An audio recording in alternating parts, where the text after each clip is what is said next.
Okay, so why does the lever safety cause the SPAS 12 to fire? Here's my best theory on that. Could be wrong, but I think it works anyway, or doesn't work if you want to look at it that way. So first, let me show you. We can find like something to point with. There's a hook in the back of the hammer that interfaces with the sear.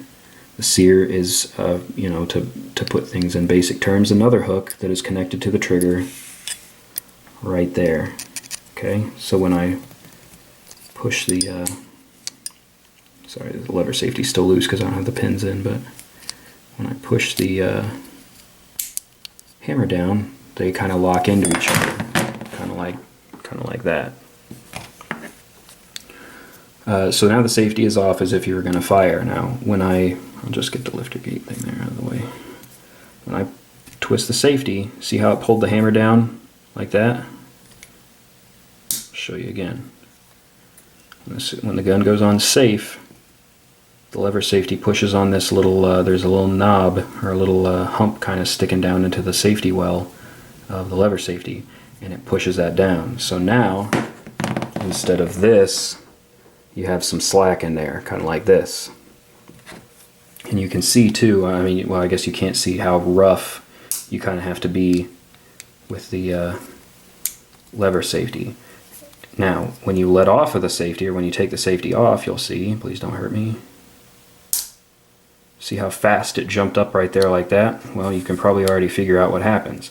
When the gun goes on safe, and that slack is created, and then you flip the lever safety off, it just skips and the hammer falls, roughly 15% of the time, causing the gun to fire.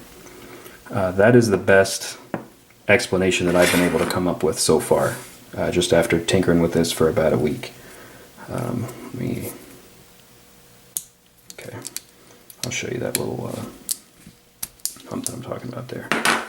So there you can see straight through the hole. When the hammer's down, up at about your 2 o'clock, you see there's a little hump that comes down in there. On the lever safety, see where that's worn silver? That's just kind of like mash jamming that out of the way so that the hammer won't fall.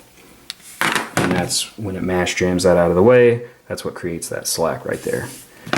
So then when you flip it off and that hump goes into this little recessed area right there, it just immediately, drops that slack and causes the hammer to skip off of the sear and fire the gun.